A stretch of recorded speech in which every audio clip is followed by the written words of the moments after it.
Yes, good afternoon, everyone.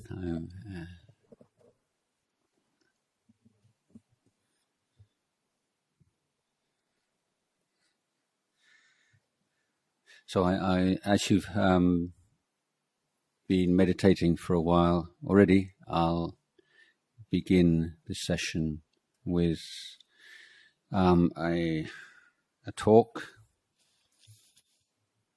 I'm just thinking what I shall talk about. I think I shall carry on a theme that I began in my discourse this morning, and it's the whole area of negativity. You may be familiar with the list of 3 main groups of defilement, mental defilement in Buddhist teachings, Buddhist psychology of alopa, dosa, and moha. And dosa is variously translated as hatred, anger, and so on. It's in this particular context, it's an umbrella term for every shade of negativity. So from the extreme violent anger and hatred all the way up to the slightest little blip in the mind in meditation, slightest movement away from some sense impression. So what unites all these phenomena is rejection of a unwillingness to be with the present phenomena, a wish for it to be something else. In daily life, it could be simply, I don't need this, or it could be the general sense of irritation and frustration with the vicissitudes of daily life and the things going on around us. When that negativity is expressed in certain personality types, it's more likely to turn into depression. Some people meet difficult, unpleasant situations. They become very hard and aggressive, or try to develop some kind of armor plating. Other people fold in upon themselves and become depressed. So this is the whole area of human life that I'd like to discuss this afternoon. The fundamental teaching of the Buddha, the Buddha compared it to the elephant's footprint. Just as all the footprints of all the animals in the jungle will fit within the elephant's footprint, so all of the Buddha's teachings fit within the Four Noble Truths. And in my travels throughout the world and meeting Buddhists from other traditions, I would agree that the Four Noble Truths are the teaching that unifies all the different Buddhist traditions. So in that formulation of the Four Noble Truths, the Buddha said that dukkha, suffering, arises from craving. Now, first point to make is that desire is divided into 2 categories. So volition, aspiration, and motivation, all of these factors can be considered in the wholesome or unwholesome, skillful or unskillful side. So craving is the kind of desire that arises naturally immediately or spontaneously whenever we lack a true understanding of the way things are. The wholesome kind of desire, in Pali is a different word for it, chanda or dhammachanda or kusala chanda, is that kind of desire that arises from a correct understanding of, accurate understanding of the way things are. So, for instance, seeing the reality of human suffering and injustice, cruelty, and wanting to help to do something about it would be considered the wholesome kind of desire. It's a desire founded in, arising from a clear perception of the way things are.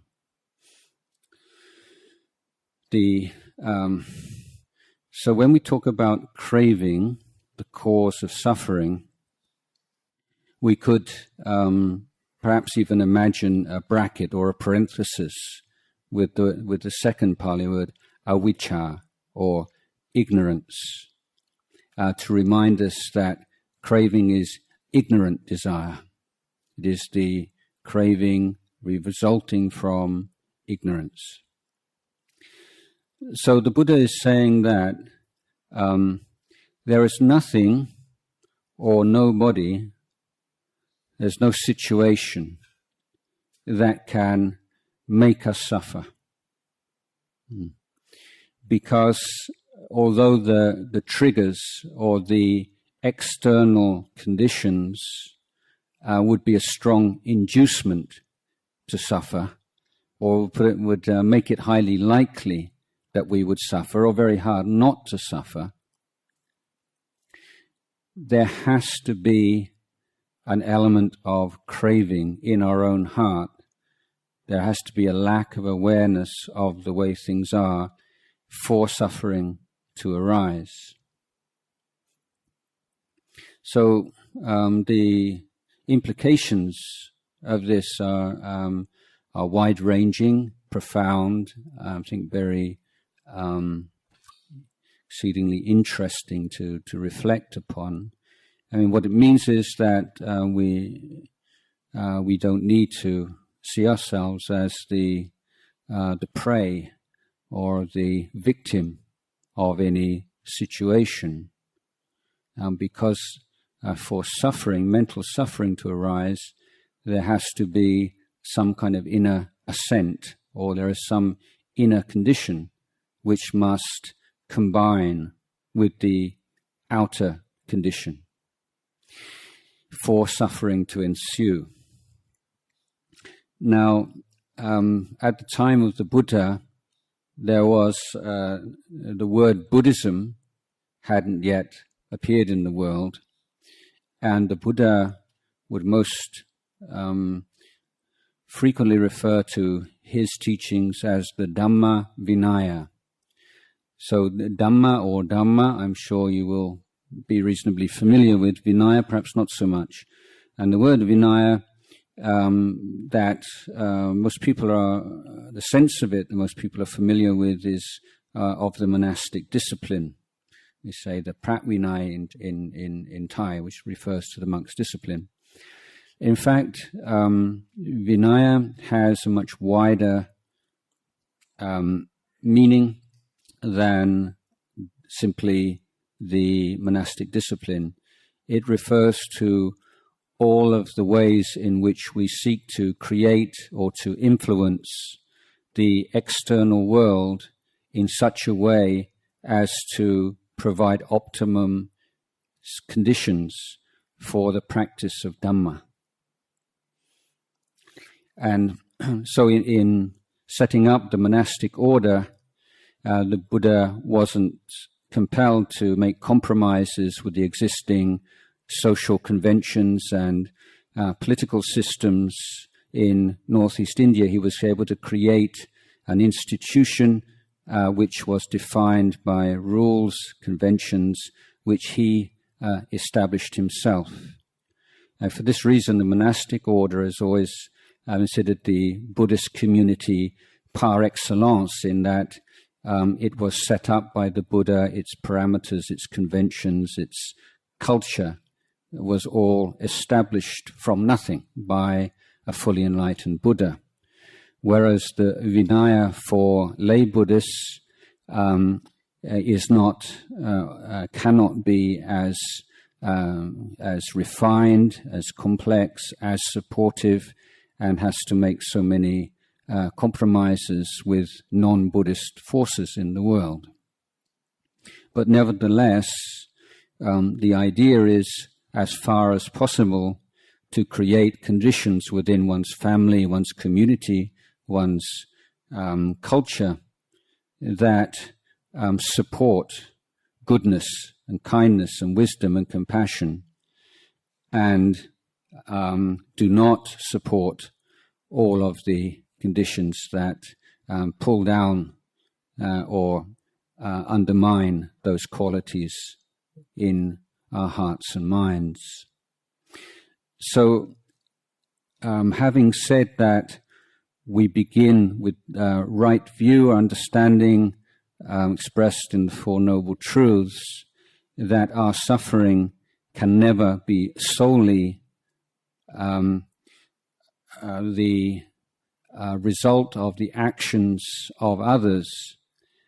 At the same time, that is not a teaching of passivity, that therefore Buddhists should seek to deal with their own minds and prevent suffering arising in their own minds, and to take the oppressive or difficult conditions as given. On the contrary, we are taught to seek to amend the unsatisfactory external conditions as well. So this isn't an either-or teaching, or one is kind of throwing up our hands in despair at the iniquity of the world and let's just close our eyes and meditate and go off and live in a happier place, even if it's only for half an hour a day. What we are learning in our Buddhist practice is wisdom and skillful means and compassion to develop both in terms of Dhamma and Vinaya. To give a very simple example of this, many people complain of mental agitation and neurotic worries, and there's a whole kind of thinking process out of control phenomena that's so common in the world today. And what is the kind of the magic bullet, the magic pill, the Buddhist technique that will free me from this? And whereas there are effective Buddhist techniques of dealing with mental agitation, there is also the need for us to look at our life, our daily life, and see if we are creating the conditions for mental agitation in areas in which we don't really need to do that. So if you have like a big mess on the floor, and you say, well, have you got a good cleaning agent, one which will effectively remove all these stains from the wood? And the answer would be, well, yes, I do. It's hard work, but it would make sense to be a lot more careful about not letting the floor get so dirtied and stained in the first place. And so in looking at our minds, it's not like Buddhism or the latest kind of panaceas in the West, like secular mindfulness or whatever the latest fad of the day is, that this is going to make everything better by itself. It leads a wide-ranging review of the way that we live our lives, including how we spend our time, how much time we spend on our computers, on our smartphones, watching TV and so on and so forth, in order to create a way of life which is, as far as possible, in harmony with our spiritual goals and aspirations, or at very least not in direct opposition to it. So the area of anger, then that is considered a mental defilement, and one which can only arise when we don't see things clearly. So I think it's common in many cultures, particularly Western influenced cultures these days, to discriminate between destructive anger and constructive anger. There's the idea that if you're in a situation where, for instance, a long ongoing struggle, say a social struggle against injustice, that anger is needed to provide the sort of energy and endurance you need to stay in and keep going in this struggle for a long period, that greed provides energy and motivation. The Buddhist critique of this view would be that anger only ever makes things worse, both for ourselves and others, and that anger is a coarse emotion, one that feeds on mistaken thoughts and perceptions, and in turn provokes further mistaken thoughts and perceptions, and the angry mind is one which lacks subtlety, ability to detect the nuances of a situation, one which has the wisdom to be able to look into the causes and conditions underlying phenomena and to apply oneself to remedying them as best one can. So the first step to eliminating anger is to want to eliminate anger, or to see the value of it, or to see it as one of one's main spiritual goals in life. So as long as we think, well, anger is actually good in such a case and maybe not always such a bad thing, then we will never really make too much headway with it, because the mind is such a tricky and dishonest organ in its untrained state, that we can always find some excuses. So we might say it's like a zero tolerance attitude to anger. Say if we think it's legitimate or tolerable in such a situation, we're lying to ourselves, and we shouldn't believe our mind at that point. So if we do see this and are interested in practicing in this way, then how do we deal with it, practically speaking? What are the steps to finding freedom from anger and negativity in our life?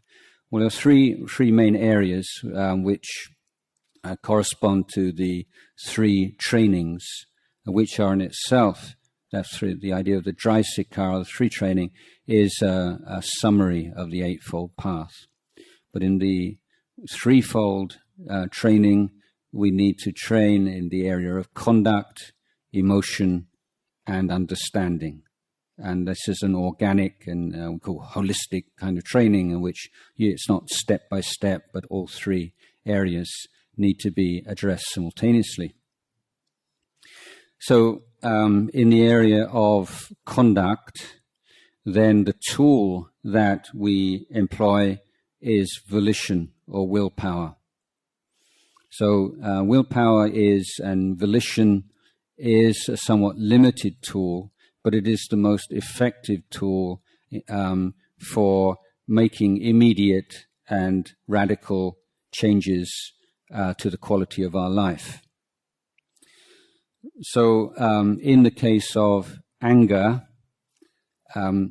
we cannot, or it would be foolish to decide that, oh, now I'm a Buddhist, or now I'm a spiritual person, I'm going to love everybody, I'm going to be full with forgiveness and try to create a kind of a new spiritual persona for ourselves, because it's just not possible to do that. We can't change or prevent the arising of emotion through an act of will. But what we can do is we can make changes to our conduct. We can make a decision that even though I still get angry or offended or irritable, I will not express those negative emotions physically or verbally.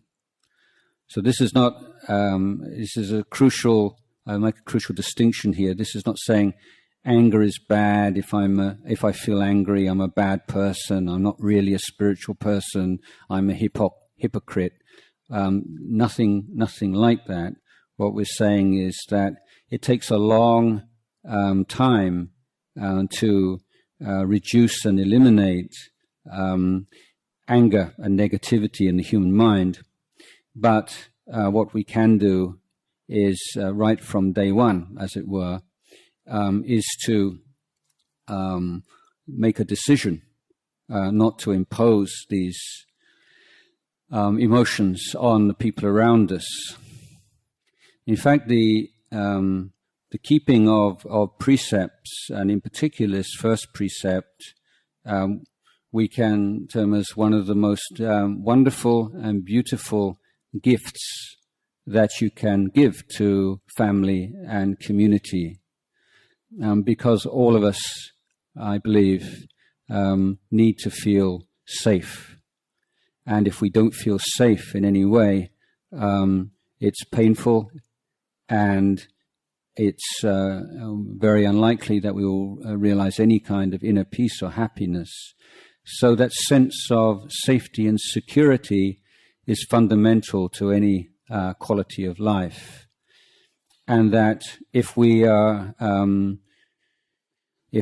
make it clear that no matter how we feel, we will not abuse anybody physically or verbally, we are giving them the gift of safety, giving them a wonderful gift. And if you live in a community where everyone freely gives that gift to everyone else, as in a monastic order, then you have foundations for very happy social life. Now, whereby refraining from acting upon negative emotions and thoughts and volitions, the effort or the intention to refrain allows us to stop that habitual tendency to act aggressively or to react aggressively to things we don't like or don't suit us. And so the case where the thought to speak or act aggressively arises, we wake up to it, we're aware of it as an aggressive impulse because of our commitment to the training of not acting aggressively or speaking aggressively. So we wake up, we see what's going on in our mind. Mindfulness arises, in other words. And once we stop, we interrupt that habitual stream of consciousness, then there is an opportunity for making rational and wise, skillful decisions as is this right, is this wrong, do I want to do this or do I not, what alternatives are there, what better alternatives are there. So that kind of skillful, wise decision-making is conditioned by the ability to stop and wake up in the midst of habitual, unwise streams of thought and condition. So this is the role that volition plays in this training. Every time we act upon an angry impulse, we strengthen the tendency to be angry in the future. This is the law of karma. Every time we let go of that volition to act, speak with anger, that anger is deprived of nourishment. It withers. And so we can see over the course of time that the desire, the volition to act out of anger starts to atrophy because it's never acted upon. Just as a muscle never used becomes weak and atrophied. But this is, of course, not dealing with the anger itself. And for more profound practice, we seek to systematically cultivate the virtues which most directly oppose or undermine anger. And there are many such positive emotions, but I'll pick out three in particular. One, mindfulness. Secondly, patience or forbearance. And thirdly is loving kindness.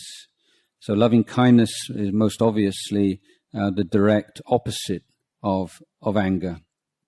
Wanting somebody to be happy, wanting someone to suffer. These are direct opposites.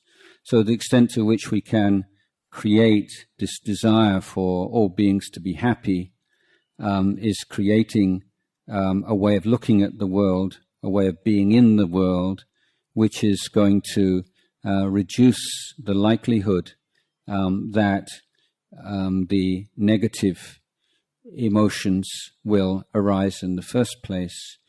Similarly, before we get really angry or lose our temper, there are almost always indications beforehand that we are starting to follow, we've entered upon the path towards anger and temper. And often these manifest as tension in the physical body. And the area of tension will vary from person to person. It might be in the shoulders, in the arms, in the tummy. It can be in different areas. But if you have sufficient mindfulness to observe where the first physical manifestations of anger arise, that becomes your early warning system. And as because often the thinking is not manifest in such a way that you can have some really angry thoughts going on, but the physical manifestation comes first. And if we can catch it there, it's much easier to let go of. Forbearance, patient endurance, is absolutely essential. In fact, the Buddha singled it out as the supreme incinerator of defilements. So that's the ability to, in Tanjan Sumeto's excellent definition, the ability to peacefully coexist with the unpleasant. So when you have angry impulse or just full of self-righteousness or whatever, and just to be there with it and just to experience it fully without trying to get rid of it, without indulging in it, just being with it peacefully, that is khanti, patient endurance. It's not just sort of gritting your teeth and preventing some kind of explosion.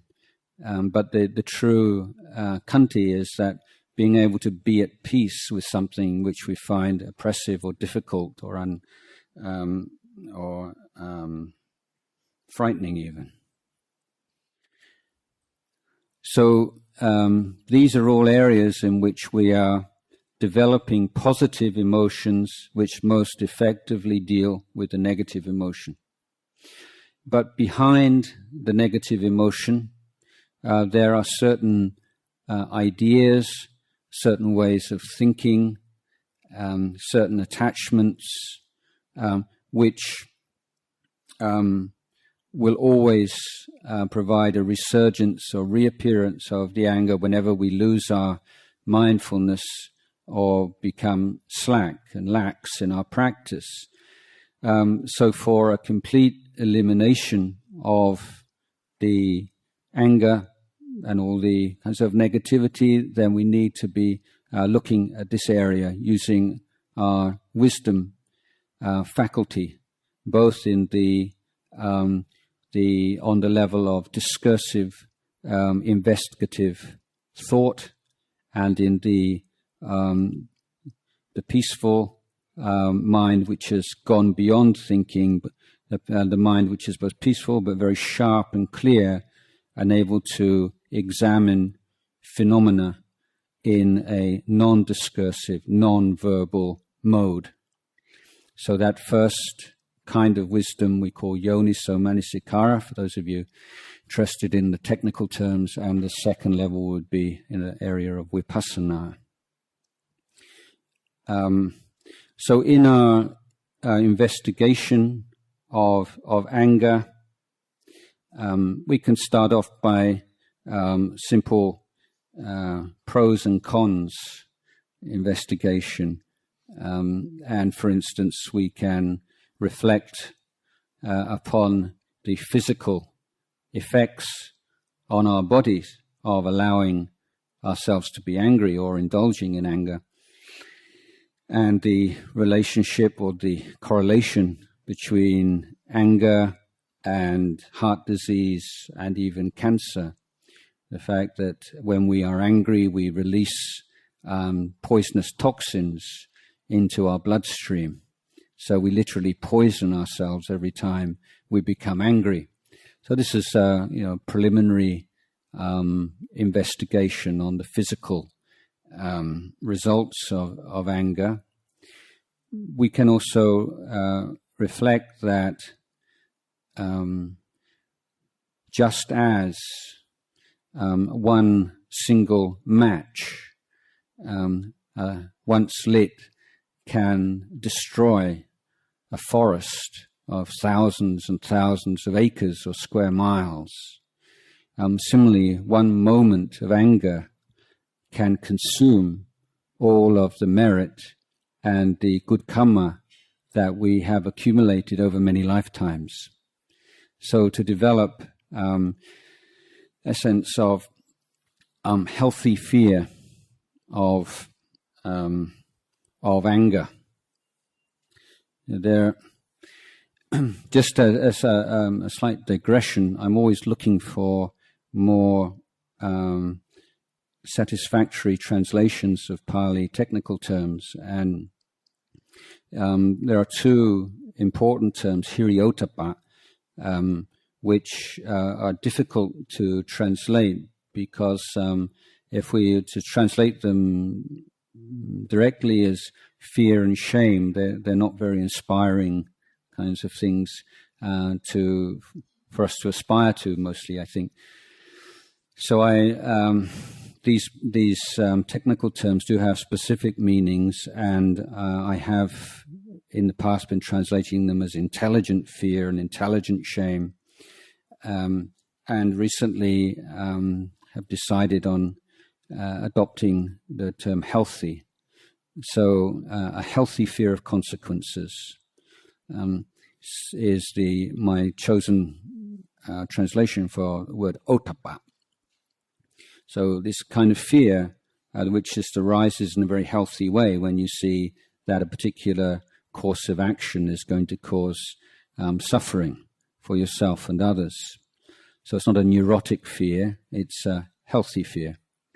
And by reflecting on the law of karma and the terrible karmic consequences of acting with anger, then this healthy fear can come up and creates a protection against those angry actions and behavior. So that helps to strengthen the first area of training in sila or precepts. The whole the area in which we focus a lot of attention is in looking to the degree to which anger is the function of frustrated craving. So when we want something very badly and we don't get it, how do we feel? They say many people will feel angry. Other people might feel depressed. But that unwillingness to accept that we cannot get our own way is major cause of this kind of anger and negativity, particularly if we've been brought up in such a way or lived in an environment in which we are used to getting our own way.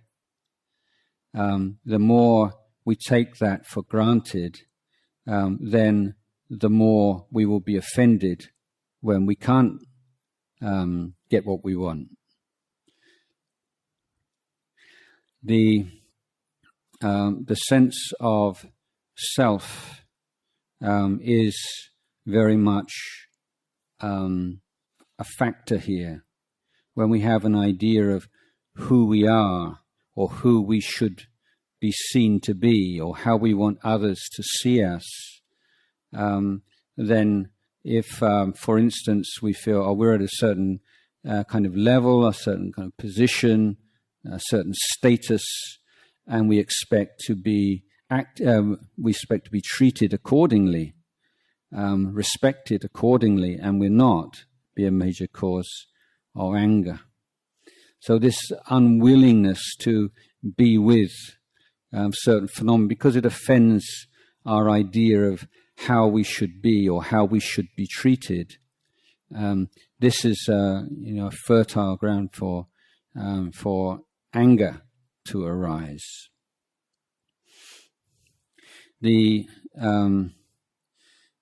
perception of self and others, the way that we create these independent, self-existent entities, me and you, out of the raw stuff of experience, is what lies behind this kind of anger at an even more profound level.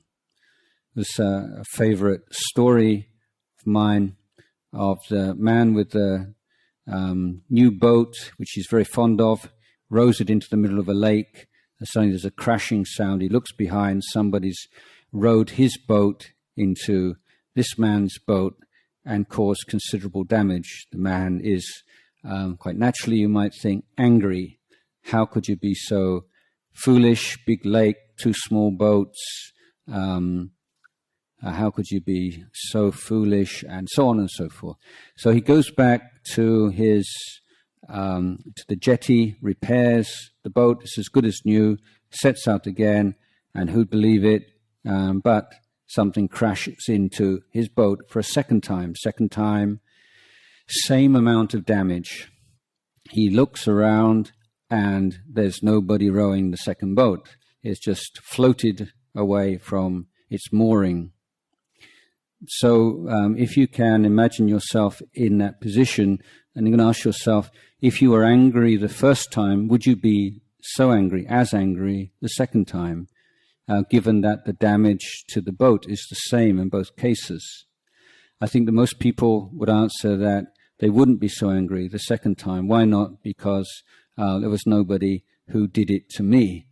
So this is a way of illuminating this idea that we create. He did something to me, and how that is the painful thing. That is the thing that brings up the emotion. because in the story, as you remember, the damage to the boat is identical. So it's not the damage which is the question here. It's he did that to me. Who does he think he is, or why is he like this way? And so we have this. We create this idea of fixed people and fixed me, fixed him, fixed her, and then we have all these ideas about how they should be. They should be like this. They shouldn't be like that. They should speak like this. They should understand. Why did you do that? I told you before not to do that so many times. What did you not understand? Why don't you do? So this why? Why are you the way you are? Why do you do the things you do? You shouldn't be the way you are. You shouldn't do the things you do. And this way of thinking, which is comes naturally to us, but is in fact one of the major causes of our suffering, we can see has the most detrimental effects when we apply it to ourselves. So a sense of angry and unforgiving of ourselves for foolish things we've done in the past. I think that many people carry around this sort of self-loathing or self-hatred or aversion to self, partly because they think it's kind of virtuous to do that, in the sense it's taking responsibility for their actions in the past, and that without it, it would be like they were not taking full responsibility. They got away with it. But in fact, when we think in this way, we're making a fundamental error. My analogy here is if you have a house and all the windows and doors are left open, then naturally anybody who wants to walk in can, whether it can be a good person or a bad person or a serial killer. Anybody can walk in if the doors are open, windows are open. But if the persons who come into the house go on to do really nasty or foolish things, then we don't blame the house. We don't say it's a bad house. But the cause and conditions for this to take place were that the door was left open. So the analogy here is that our minds, when they lack training, cultivation, are like houses with the doors left open, and negative mental states can come in. And if the positive mental states have not been systematically cultivated, negative mental states will overpower them. And then the consequences of that will become obvious. So it's when we say, because I did a bad thing, therefore I am a bad person, that we make a fundamental error. Bad actions occurred because of all the causes and conditions that preceded them, the extent to which we had developed wholesome, skillful mental qualities, the extent to which we had indulged in unwholesome, unskillful mental states, both in this life and previous lives, led to that particular event. And if we understand it in this way, rather than viewing our life in terms of selves acting and being acted upon, but coming to what we can experience in the present moment, which is mental states rising and passing away, we can see, well then, we can make amends for that by seeking to cultivate the wholesome mental states assiduously, and to sincerely find skillful means to reduce and eliminate the negative mental states. So there's no room for anger here. So we don't need to hold on to anger, because it is always making things worse and clouding our vision of the way things are, coarsening the mind, and preventing us from creating happiness, welfare for ourselves, and happiness and welfare for others. So the more if we develop our meditation practice and we begin to develop more subtle and peaceful states of mind, and to see how beautiful those states of mind are, then there will also be a natural comparison, and coarse mental states become experienced as coarse, not just an intellectual recognition of them as being coarse, but we feel a natural shying away from them. And this is what we call a natural or healthy shame. So it's not a shame I'm bad, but it's a sense of this is ugly and coarse, and just moving away from it. So in that sense, the cultivation of positive emotion can also feed into the wisdom practice, in that it gives an emotional ballast or an emotional backup to the investigation. When we practice meditation and we begin to see clearly for ourselves mental states, positive, negative, neutral, arising and passing away according to causes and conditions, our idea of ourself changes, our idea of who we are changes. This isn't, Buddhist practice is not just a way of reducing tension and giving us some kind of pleasant abiding, but it is revolutionary rejigging and re-education of our whole sense of ourself in the world, because we're seeing every part of ourself that we have created and fitted into this narrative of me and my life as only having a very contingent and conventional reality. And it's here that the root of anger and other defilements is ultimately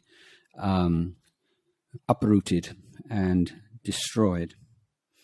So this is some thoughts and reflections on this one large area of Buddhist practice and cultivation, dealing with negativity, anger, and all of its various manifestations through the practice of the threefold training. So I'd like to offer this to you for your reflection.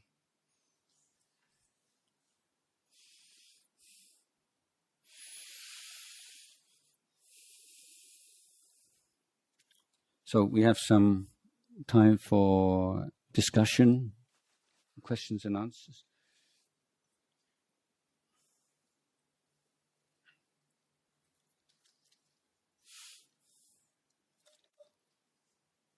It doesn't have to be about the talk, it can be about anything at all you'd like to talk about. Started off on greed, hatred and delusion, but you didn't get much past greed. Hatred. Yeah. Yes. Yeah, well, it would take all day. Yes, so I just chose this one area. Yeah. But avijja, because you mentioned avijja. Delusion and avijja the same? Yeah, technical distinction, isn't it? Avijja, you can't develop a practice of awareness of avijja. It's like the fundamental condition of not seeing the way things are. Moha is more particular manifestations of this lack of understanding, or so, for instance, like mental confusion would be an aspect of moha, but not, let's say, it would be avijja. So these are all connected, of course. And I was saying, did make the point that anger or all of those negative emotions are bound up with the craving and desire, and that when you are frustrated in your desire for things, then you feel anger, or you feel offended, and it's not right, or you should have. Sometimes you feel you have a right to get the things that you want, and feel angry when you can't get them. But both that desire and that anger are underpinned by this delusion that you are somebody who will gain something. You will become something more complete by gaining a form, a sound, a feeling, an idea, an experience. So this idea that I am basically lacking something which can be provided by something outside of myself. So there are these three things are always related to each other.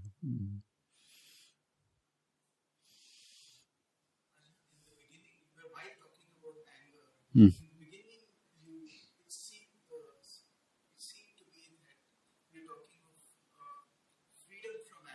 Yes. Mm. Towards the end, it seemed to be that you seem to say that freedom from anger happens naturally as a result of understanding. And that seems to be the sense I get also, that only understanding can lead to really freedom from anger. And trying to practice freedom from anger doesn't quite free me or free anybody from a doership. Yeah.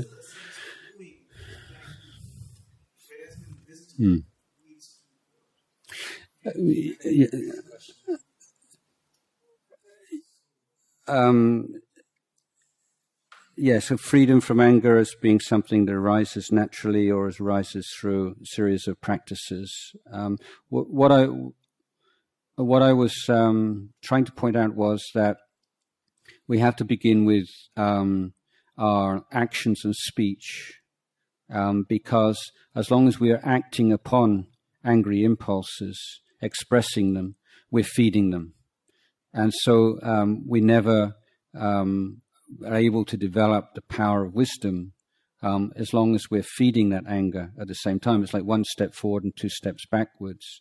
Or if we're expressing anger a lot, often we won't even want to meditate, or we won't even want to use the wisdom, even if you know how to do it, because it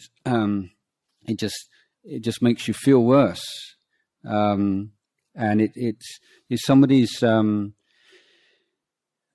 constantly acting upon their anger, then almost inevitably they'll build up a whole series of justifications for it to make it feel okay.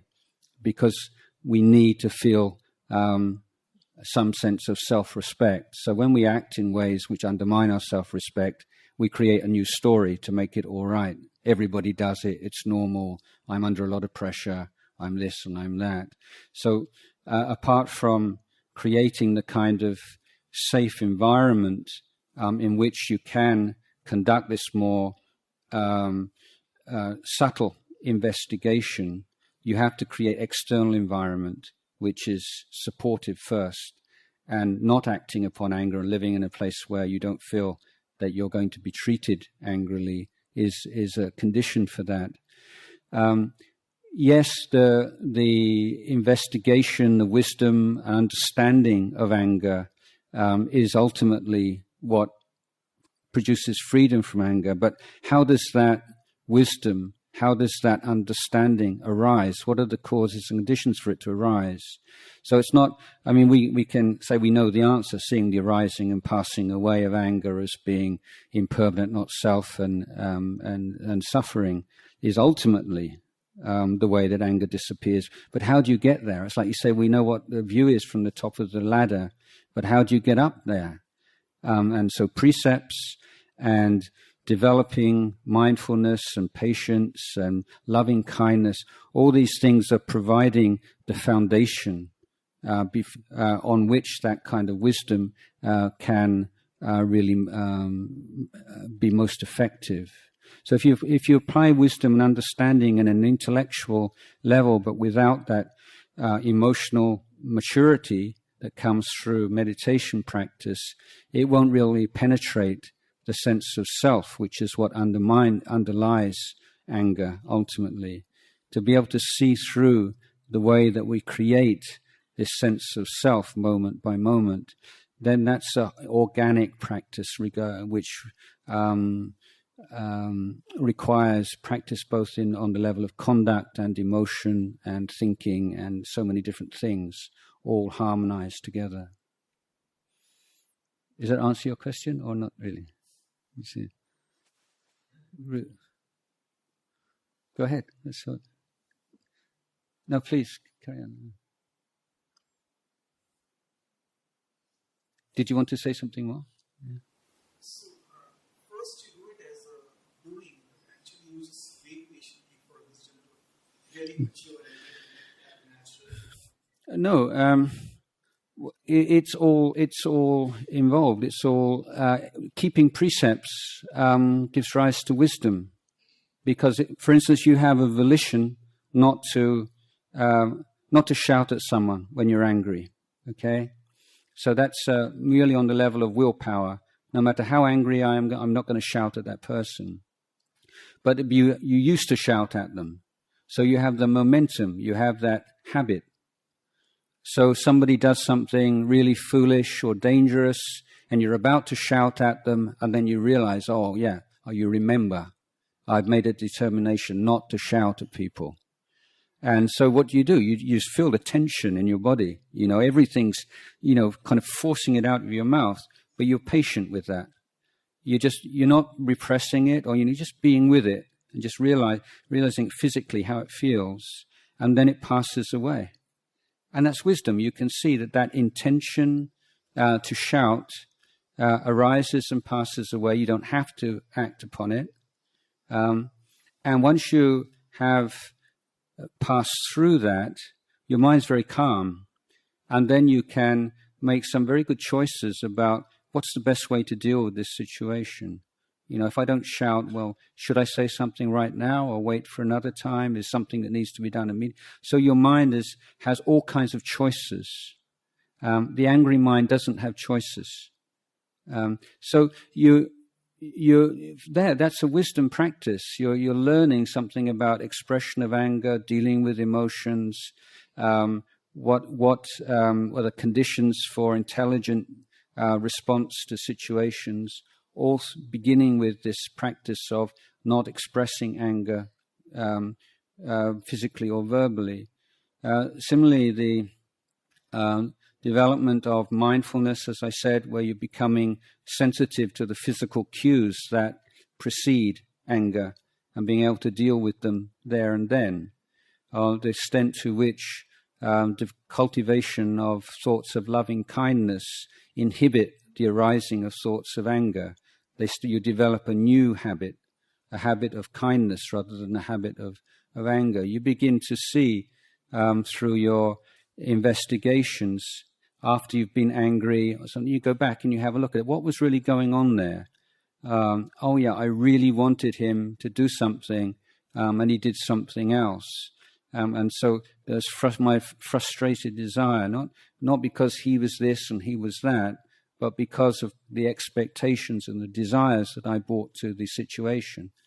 So these are all the various aspects of the way that we're dealing in a very kind of organic way, wherever in certain circumstances then the precepts come to play a major role. Other aspects, it's the meditative side. And then leading finally to this vipassana, which is a very high level, and it's only an enlightened being that reaches that level, where the sense of self and others and the attachment to mental phenomena as being self is finally abandoned. But that's a long way in the future, that kind of intuitive understanding. And so we need to be working on all the different levels at the same time. So it's hard work. It's not something that will just arise naturally. Unless it'll arise naturally when we put a lot of work over a lot of years into creating the conditions for it to happen naturally. Yeah. So this is like the old argument between slow and gradual and sudden enlightenment. Yeah, I mean it's a sudden enlightenment after many years of gradual enlightenment. So, yeah. Okay, somebody else, yes. Is looking about anger and its sort of vibratory existence within the body. It seems to me that when we're on the cushion, Yeah. kind of out in the world, buffeted, and Yeah. actually we're on the cushion, we have an opportunity, when those stories start churning, getting going, we have an opportunity to really be able to come into relationship with the physically felt charge of anger in the body. Yes, I would say another point I didn't make in the talk is, why, I mean, people get angry and lose their tempers a lot, well, one reason is they want to. I mean, there's always a part of us that actually enjoys being angry. If you're particularly in a situation in which you feel disempowered, traditionally women or anybody and where nobody listens to you. Now, when's the one time when somebody will actually pay you attention? When you shout at them, when you're angry, and that feeling of suddenly power that arises. Everybody's looking at you and everybody's interested, and that's the hook. That's the hook. That's how people get caught in anger. It's a kind of intoxication. So that's one part of it. But in a meditative sense, then we can be aware of it as vibrations, as energy. And if we can take away the story from it, separate the story from the energy, and then just be aware of it physically, then we can just feel it just naturally. We can actually, you can create the perception of it just draining away into the ground in a very natural way, or create some kind of mental image of it dissipating in a natural way. So there are a lot of practices in which we can use our imaginative powers and to create stories and images that can deal with physical energy. Or in case of dealing with a lot of thinking, one of a nice technique is if you catch yourself, when this kind of going on, and just imagine that the words, if these are predominantly a verbal stream, you can imagine those words as being written in water. And then you don't have to do anything, but it just happens naturally. Something in your brain just sort of dissolves those words in the water without you feeling it's something that I'm doing. And that's a very natural and enjoyable way of just dissolving thought. It's not like I'm trying to do something to stop myself thinking, but when it's visualized as words in water, it happens by itself. So there are many ways that you can, that sometimes we think like thinking is kind of the enemy in meditation, but well-disciplined thinking can actually strengthen meditation in many areas, and whether it be creating stories and creating patterns and images which reflect the kind of thing that you want to do, whether it's a healthy, natural kind of way of dissipating negative energy or to dealing with thought, as I just mentioned. I have a question about delusion and compassion. Sometimes, if I'm compassionate, sometimes it's just me projecting an opinion. They're not practicing well enough. Sometimes it's me projecting an opinion of them not being good enough. And that would arise compassion. And this is, for me, this is not correct. Yeah. And that balance, and I'm starting to think that opinions are just this mode that opinions are nonsense, but that's just an opinion. So if you could comment on that. Yeah, well, I don't think you have to separate. I mean, the compassion is the response to human suffering. but that idea of whether people are at the level they should be or shouldn't be, or they're doing that's something separate from compassion. Two different things. So should compassion only be for somebody that is in physical pain and asking for help? Not physical pain, mental pain. We're all. No. I mean, it's just as your mind becomes clearer, then the Brahma Viharas just start arising very naturally, and it's it's a good measure of the maturity of your practice. That when you see people who are suffering in any way, then you just feel that you want to help them to be free of suffering.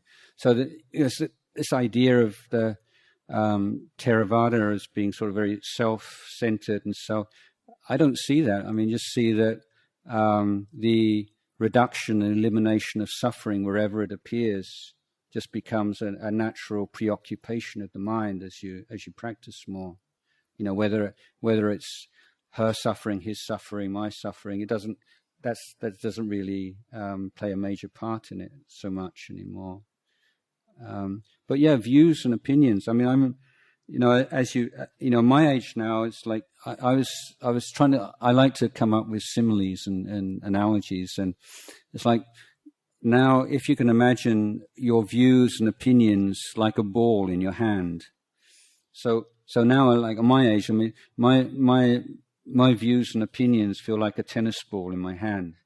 It's like this, but because of my age and standing in the Sangha, for many people now, it's like a cricket ball or like it's really heavy ball. So I have to be careful because sometimes I express an opinion, and for me it's just that much, But for many people it's like gospel truth, and it's like, it's like, wow, that's your opinion, But I mean, it's just I've been wrong. So I think surely as you get older, you just have a whole huge database, surely, of all the times you've been wrong.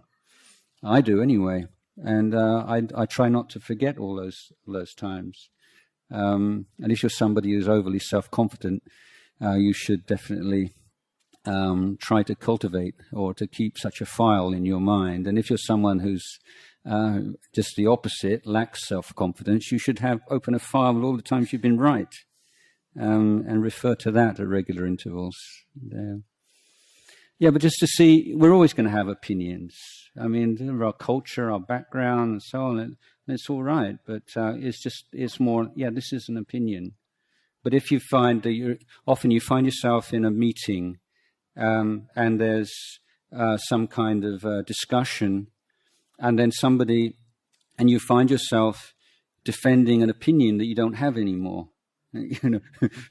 Because it's bound up with a sense of who I am and how I'm seen by the other people, and having to maintain a certain kind of level, or image, and that's when opinions become, a burden and can become difficult.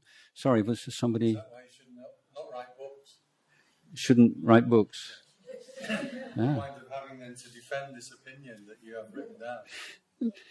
No, I read something I really liked. Somebody was accosted, and he said, well, what you're saying now is very different from what you wrote in a book 10 years ago, or something. And he says, yes, well, when I get new information, I change my mind. What do you do? I think that's a really good answer, yeah.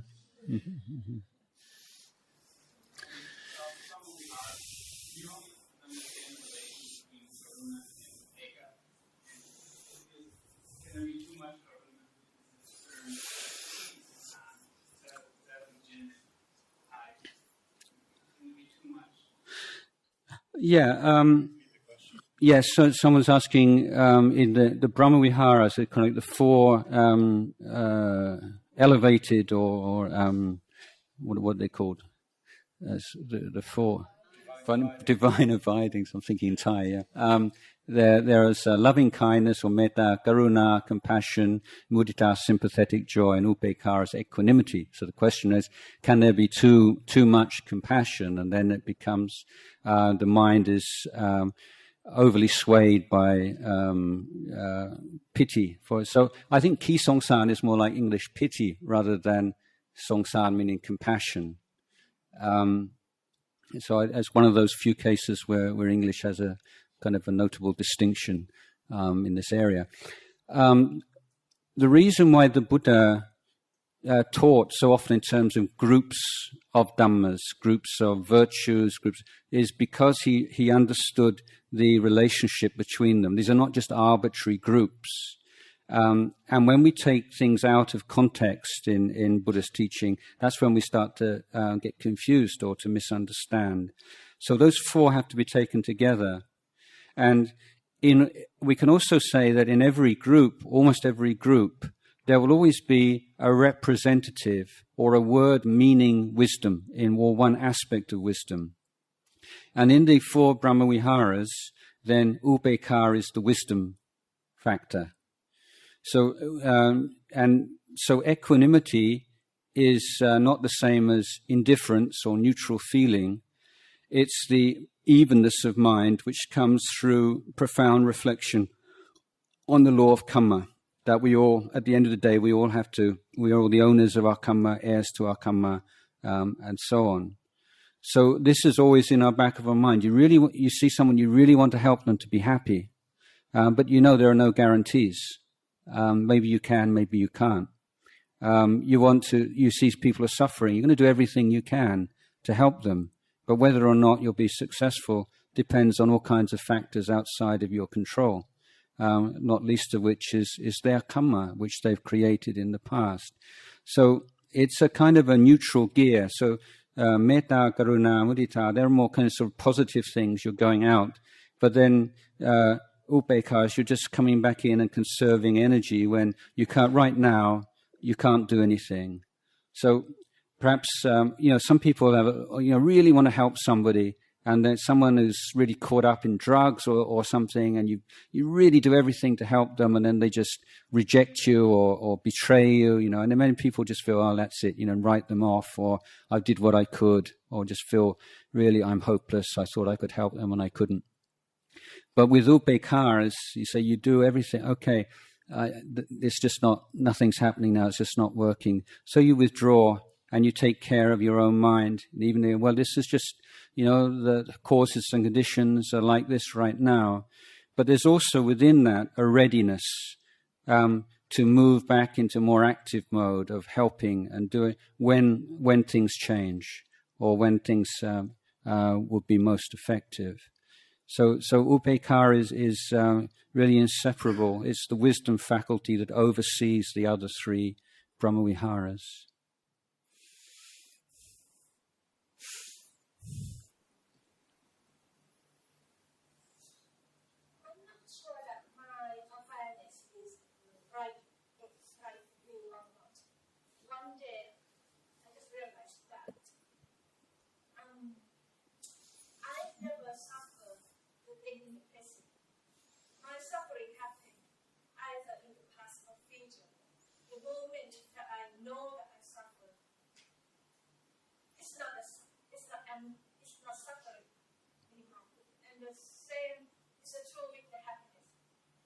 Now, I know I'm nervous.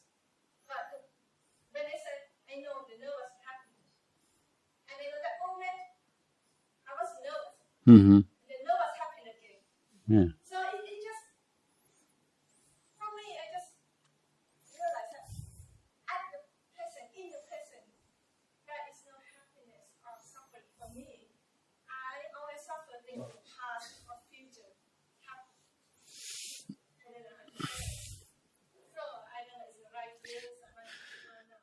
Yeah, I think that it's a wise observation that well, let me go back to the Four Noble Truths again. The first Noble Truth is there is suffering. It's not I am suffering. I am suffering is not an insight into the Four Noble Truths. Everybody knows I'm suffering. But it's the I which is the suffering.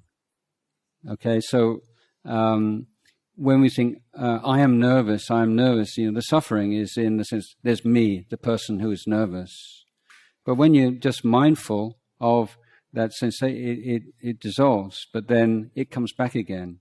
So it's, the question is, how do we go beyond that whole, what Buddha calls I-making and me-making? Because we make I, we make me, moment by moment. But with the establishment of mindfulness, it's like we step back from that just for a moment and see at least a glimpse of what it would be like for freedom from that I-making and me-making process. So it's not like, not so much, I don't think it's like present, past and future, although I can see how you would explain it that way. But it's more that when you were aware, then you weren't making that sense of me. And that was the freedom from sense of me just for a moment. Anyone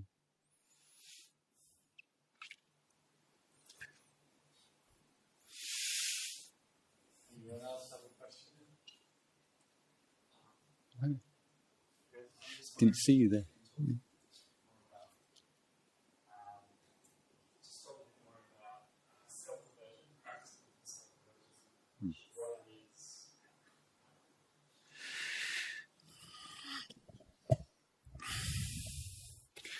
Self-aversion is a particularly toxic form of self-indulgence. It's the flip side of narcissism.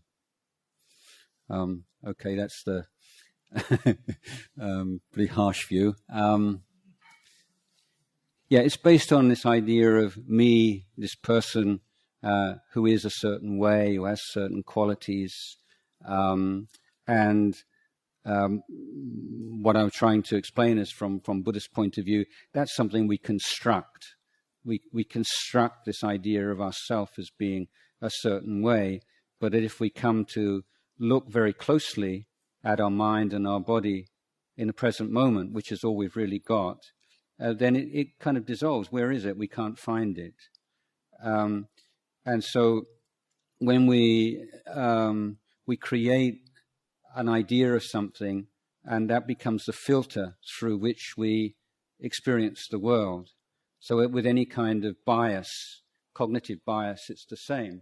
If you like something, then you tend to pick up on all the information that is positive, and you censor out the negative. So if you have your idea of yourself as being a particular way, like a negative way, then you're biased to pick up on and make something out of all the experiences and things which correspond to that, and to explain away all of the experiences which oppose that view of yourself.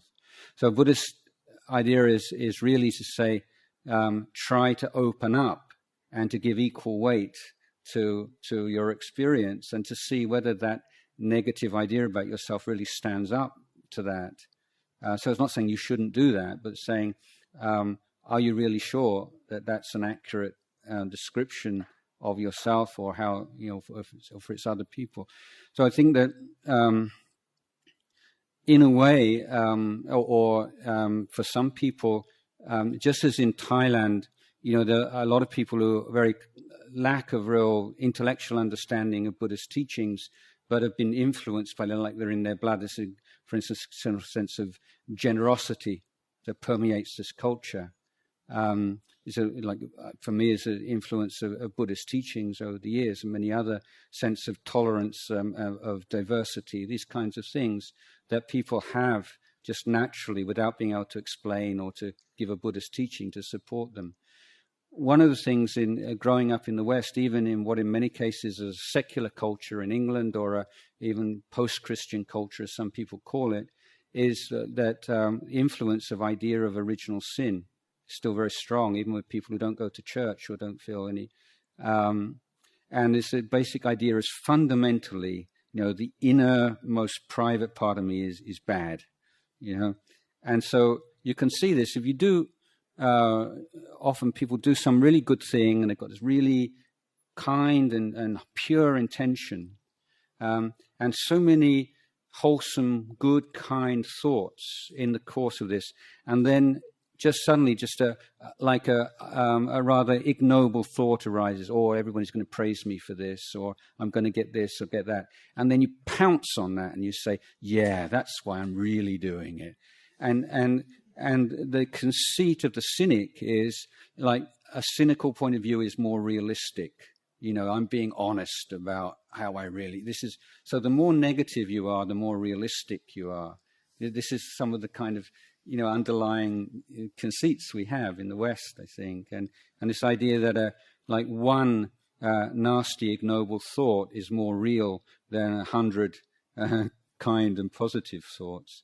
So if you can just give equal weight to them, then I think that without sort of saying just be positive and don't be so hard on yourself, but just say look really closely what's going on in your mind. Is it really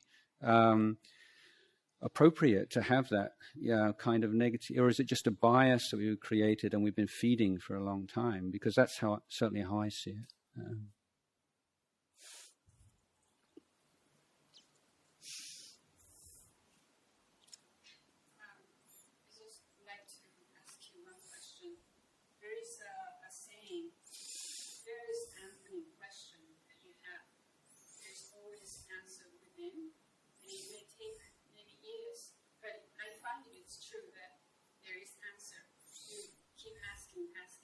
And meditate and keep working, and eventually I feel that okay, I found the answer, but maybe it's energy, maybe it's a deception or whatever. I just feel I'm satisfied with whatever the answer for the moment. The answer always means not happening.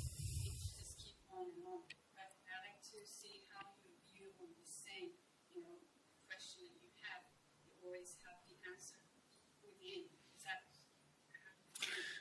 Yeah. So for those of you who can't hear, the lady was saying that she feels that the answers lie within, and we just keep questioning and looking over and over again, you find answers for yourself. It seems there's always an answer waiting if you're persistent enough and keep looking and inquiring.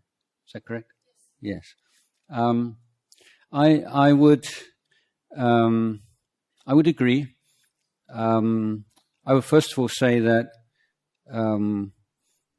I think generally speaking, we're a bit too much obsessed with answers and not enough with questions. We don't ask good enough questions of ourselves, or we ask pointless questions or trivial questions. And we spend a lot of our life pursuing answers to trivial questions. So a little bit more attention on the quality of questions we ask ourselves, I think, is very worth considering. And obviously you're asking important questions about your life. And I think that the more mindful you are, the more clear your mind is, then the more you're in touch with how you really feel about things. So there's more communication with yourself. But having said that, it is also easy to develop mistaken ideas, or to have mistaken views, or to have wrong answers. We can find the answer within us, but whether or not it's the right answer might not always be the case. And this is why we need to be studying the words of the Buddha and the great masters to just as a check. Maybe we come to an answer and then we need to check it with what the Buddha said. And if it's conflicting, then we need to maybe go back and have a look again and to see whether we're so sure in our answers. But I think that that's a very good practice, and that inner inquiry is something which we can find very much in the lives of great masters. Ajahn Chah, my teacher, talking about his life, often informing like internal dialogue, asking himself questions. What is this? Why is it like this? So I think this is a sign of how we develop wisdom, by developing this inner inquiry. It's very, very good. But we do need some study and some reference to teachings of the fully enlightened beings to make sure we don't get off course. Yeah.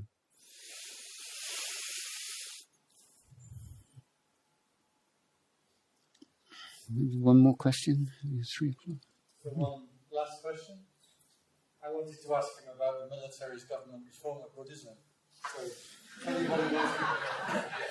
anyone wants to stop me answering that question, now is the time. So what is it? I don't know.